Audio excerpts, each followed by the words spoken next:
I'm Pirates Insider Jakey Nizuski, and I want to welcome you back into the Coach's Corner. And this week, I have the pleasure of speaking with former Pirates quarterback and now assistant offensive coordinator and quarterback coach Sean Brackett. So is it still weird for you to be referred, especially around the Pirates building, as a coach instead of a player? Yeah, it's a little bit weird. It takes a little bit of getting used to, but, I'm coaching down in Waltham as well, so, been a coach for a little bit now and just taking the next step in my career with the Pirates. And, at this point, it's kind of getting more normal, but it definitely took a little bit to get used to.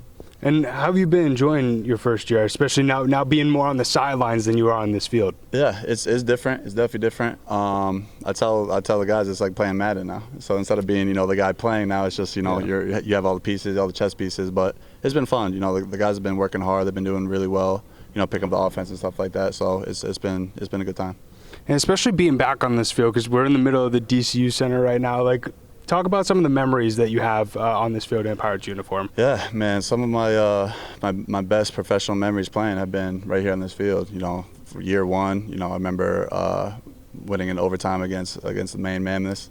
Last year, all 4 years I've been here. So it's been, a lot of great memories playing. Throwing a lot of touchdowns, making a lot of points for us, and now a lot of great memories coaching here as well. And especially speaking a little bit about last year, obviously, unfortunately, got injured in opening night. But I bet mentoring Alejandro Benefield throughout last season really sort of helped you curate that coaching mindset. I mean, as you mentioned, you already had past experience before joining the Pirates. But how has that really helped you into this season? Yeah, it was like, my role last year was kind of just a coach on the field. So, especially when I got hurt, just helping Dro out. Dro's a great talent, and he does a great job. So me just being on the sideline, working with Coach Bones last year, it's kind of just a natural progression for me just to take the next step and, take the helmet off, take the pads off, and, put the coaching headset on. And especially now that you're working pretty much every day with Dro, trying to help him get better in his second year as the starter, what growth have you seen from him? The biggest thing for Dro is like off the field stuff, just taking that next step as a leader. Off the field, in the huddle, all the little things that comes with the quarterback position. So, like I said, he's a very talented kid, just athlete-wise. But I've been very proud to see and to work with him on kind of like the leadership side off the field. And especially looking at backup quarterback Mike Glass, I mean, he's had the opportunity to jump in a few games, but especially when he first came on the scene with the Pirates, it was his first year in Arena. And so for you, that was sort of your first challenge of having to teach a guy the Arena game. And so especially when he first came on the team, what sort of things for people who don't really know, especially for quarterbacks, are the differences between outdoor football and indoor football? Yeah, it takes a little bit for especially guys coming from outdoor at the quarterback position, coming back inside, because things are so much faster. So some things like the reads will be so much faster in the indoor game. Some throws, some angles, you just physically can't make the throws because of the way the defenses are set up, stuff like that. So it's just it takes a few weeks, but Mike's a really smart kid, a very talented player. So he picked it up, very fast, and as you can see, he made a bunch of plays for us, early in the season, and he's been working his butt off throughout the whole year. So it's been fun working with him. Yeah, it's been amazing to see him come up with some of those clutch plays down over there. But especially, I remember when we talked about his first start. You talked to me a little bit about the difference between a two-step drop and a three-step drop. And I don't know about you guys watching, but I've never honestly heard about that before. So talk a little bit about that and how difficult it might be to acclimate. Yeah, so it's all timing in the Arena game, right? So everything is faster, the reads are faster, the throws are faster, the decisions are faster. So, in the outdoor game, you can take a full 7-step drop, a few resets. Here, it's 1, 2, 3, got to get the ball out. So, in our quick game, it's usually just like catching a slide or just like kind of like a two-step drop, like you said. So the biggest thing for these young guys, young quarterbacks coming to the Arena League is, you got to match your feet to the route. So if it's a quick game, it's usually just catch, rock, and throw, or take that one step and a slide. When we're in the shotgun and we have like a 5-man route, a deeper route, then you're taking a full 3-step. But the biggest thing is really just getting your eyes and your feet in the right spot. So then it just naturally you can go through the progression. So, young guys, it takes a little bit for them to kind of pick that up because it's completely different than outdoor ball. But like I said, Mike's been doing a great job just picking it up. And for him, it's just it comes naturally. So he's a great athlete. He's a, dual threat type of guy. So, only took a few weeks to kind of get his footwork down to where we want it to be. And the results were out there on the field. And it must have been a whole learning experience for him. I bet it was for you to start off. But especially, we talked about you having a little bit of experience last year, kind of being a player coach. But what lessons have you learned in your first year that you didn't really imagine? Yeah, so, transitioning from player to coach, like sometimes I'll get frustrated because I was like, man, like my eyes would be here. I'd make that throw, that type of deal. But it's just coaching. You know what I'm saying? Like the guys are very, very talented. Jawad does a great job bringing these guys in from major programs and, NFL and that type of stuff. So it's not a talent thing. It's just, harnessing that talent and just molding it so they can be a successful, indoor football player.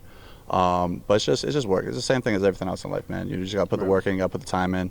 And I really enjoy just working with the guys, especially the quarterbacks. We have a great quarterback room, especially we brought Taz in as well. So, me as a quarterback coach and OC and, those guys in the quarterback room, they're everything you want as a coach. They're hardworking, they listen, they take it from the meeting room to the field. So it's been a joy, for me as my first year as like a full-time coach, just to be able to work with those guys. And speaking on Taz, it's a little bit more of a different situation than it was last year for the quarterback room. A lot of different moving pieces, few injuries here and there. And so, especially with the Taz situation, really got signed 2 or 3 days before that Duke City game. And so how have you tried to help get him prepared and also introduce him to all the new guys and all the new playbooks and everything? Yeah, so he came in and we just kind of threw him right in the fire. So, he did a great job picking up the offense. I think he just had really a walkthrough, like flew in on that Friday, had a walkthrough, then go play in the game on Saturday. So, we put him in a tough spot, but he responded. So, he has a little bit of, experience in the indoor game, which helped him out a little bit. But now it's just, all the different verbiage in our offense as opposed to some offense that he played in the past. But he's been doing a great job. So, again, he's been a great off the field, being a leader. And now working with me, it's just, get your eyes in the right spot, get your feet in the right spot, make the right decisions. So, he's been doing a hell of a job with that. And, like I said, I think all 3 of our quarterbacks have done a great job this year. Right. They've all won games for us. So I think that's a testament to those guys and the hard work and, our offensive staff. And, that's something that Jawad talked about really when him and I were talking about these quarterbacks, that they're all 3 starters. And you never really see that too much on a depth chart for a football team. And especially with each quarterback, they obviously have each their strengths, each their weaknesses. But depending on who's under center, do you really have to change the game plan depending on who's starting? Or since they're kind of similar quarterbacks, some of them, obviously Mike and Dro are more dual threat. Taz is a little bit of a dual threat, but mainly throws. But I'm curious, does the game plan usually stay the same, or does it change depending on who's under center? It really changes week to week, just depending on who we're playing, who our opponent is. So, like up here with the Patriots, like we always hear, each game is different. The Patriots staff has a complete different game plan each week. So we're not that diverse with what we do, but it's just those little details that you can mix around from game to game and week to week. And when you're having different quarterbacks play, number one, you want to get them comfortable. So some quarterbacks might be comfortable, with this route, with this progression. Some guys might not like that. So it's really just, working whoever's playing and whoever we're playing against, playing to our strengths and try and attack their weaknesses. So makes sense. It's different every week, but, we have our core plays and we have our playbook, but there's some wrinkles here and there with who's under center for us and then who we're playing defensively. And obviously your title is quarterback coach, but you're also the assistant offensive coordinator. So you not only work with the quarterbacks, but also the whole offense. And so how is adapting to that been, since you've just been so used to being under center your entire career, worked with the whole offense, but it's a little bit of a different type now? Yeah, it's a little different. Just more like X's and O's stuff with the O-line and stuff like that. But, being a quarterback and playing quarterback, it's like you need to know everyone on the field, like everyone on offense, everyone on defense. So it really wasn't that big of a difference when I became, the coach on that side of the ball, because I'm used to doing that as a player anyway. So, the quarterback is the coach on the field, so to say. So when I became an actual coach, it was just, now I'm not in the huddle with the guys. Now I'm watching film with them and telling them what to do in film in the meeting rooms. And then, like I want my quarterbacks to be, a reflection of the coaching staff, reflection of me. So if things are messed up, I expect them to get those guys right. Right. So it's just, I want those guys to be a reflection of me, and when everyone's on the same page, from the offensive staff who's calling plays and the quarterback and the receivers, everyone's on the same page, that's when we have success. So it's been fun working the whole offense. It's been fun working with the quarterbacks, but, it's a team effort. Coach Stout does a great job. Coach Gray does a great job. Coach T does a great job. So, like I said, it's a team effort.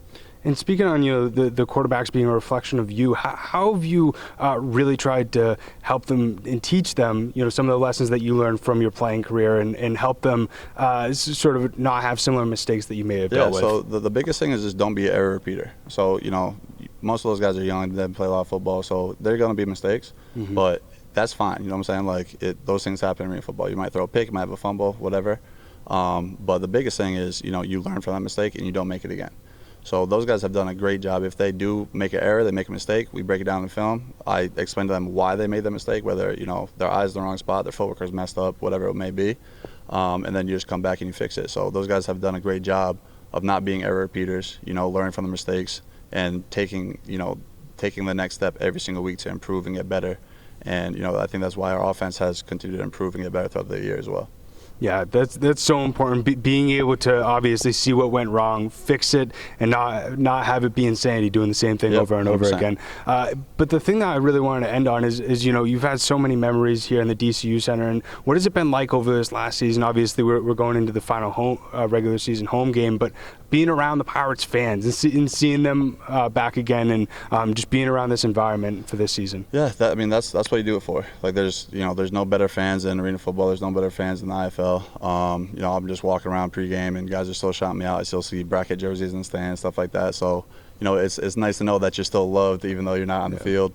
But it's just love, man. I love the fans. I know the fans have a lot of love for me. So it's always good vibes and it's good positive memories when we step foot into the DCU.